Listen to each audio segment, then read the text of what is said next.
Here's a quote from George Orwell's novel, 1984. Quote, "Every record has been destroyed or falsified. Every book rewritten. Every picture has been repainted.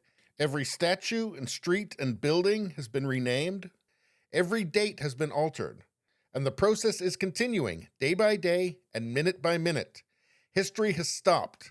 Nothing exists except an endless present in which the party is always right." That's starting to feel more and more familiar every day, isn't it? Which brings us to our Cultural Revolution. So one thing you notice in Roald Dahl's books is that he didn't care for idiots. So imagine he wouldn't think much of the twits that are wokeifying his works for supposedly a modern audience.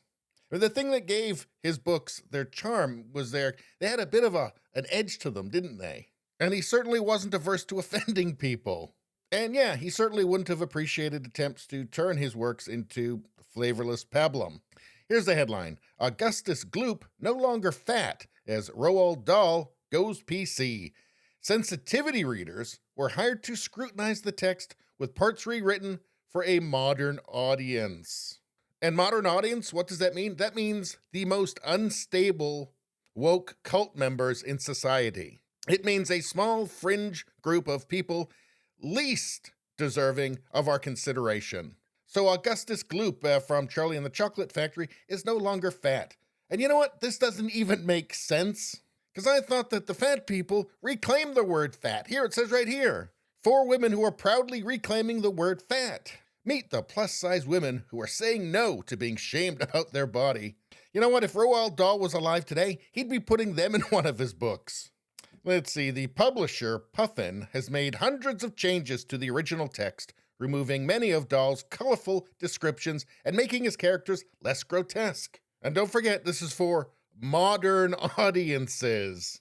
Let's see, the review of Dahl's language was undertaken to ensure that the books, quote, can continue to be enjoyed by all today. Oh, the irony. Let's see, references to physical appearance have been heavily edited.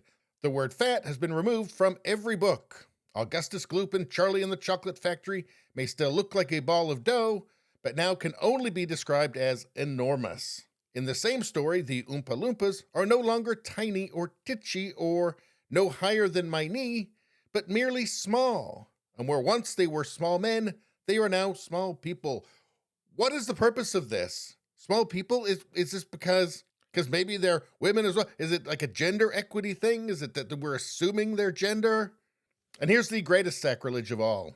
Passages not written by Dahl have also been added. Which, of course, is the next logical step. First you neuter the work, and then you start to just actually change it, make it into something that it wasn't. In The Witches, a paragraph explaining that witches are bald beneath their wigs ends with the new line, quote, "There are plenty of other reasons why women might wear wigs, and there is certainly nothing wrong with that." And I'm going to say there is certainly something wrong with this.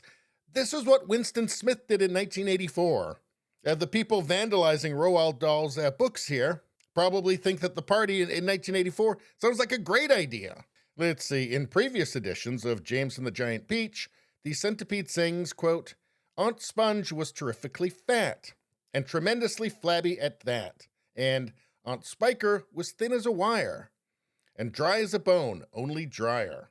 Both verses have been removed, and in their place are the underwhelming rhymes, "Aunt Sponge was a nasty old brute, and deserved to be squashed by the fruit. Aunt Spiker was much of the same, and deserves half of the blame." So, yeah, they've just ruined that part.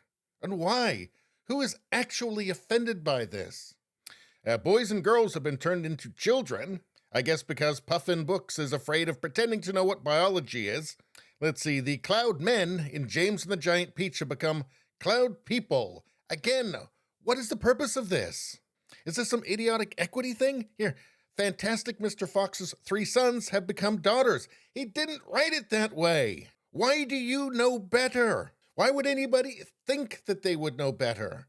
Why did Puffin think this was a good idea? Is it just pressure? Is it woke pressure? Nobody actually wants this. Why are they doing it? This is the mystery. I mean, is it just ideological capture at the top of these institutions? Let's see. Matilda reads Jane Austen rather than Rudyard Kipling. And a witch posing as a cashier in a supermarket now works as a top scientist. You can't make this up. You just can't make this up. This has just become parody. Let's see. An emphasis on mental health has led to the removal of crazy and mad. The words black and white have been removed, of course, apparently because everybody in the world is an idiot now. The changes were made by the publisher Puffin and the Roald Dahl Story Company, now owned by Netflix, with sensitivity readers hired to scrutinize the text. What do you think the chances are that the sensitivity readers feel like they need to find something to be sensitive about in order to keep their jobs? I'm going to guess it's 100%. As sensitivities over Dahl's stories were heightened when a 2020 Hollywood version of The Witches led to a backlash over its depiction of the Grand Witch, played by Anne Hathaway, with fingers missing from each hand. Warner Brothers was forced to make an apology after Paralympians and charities said it was offensive to the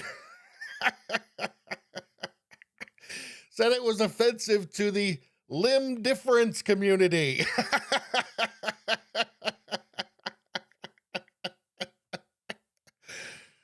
And in case you're wondering, the limb difference community is apparently a real thing.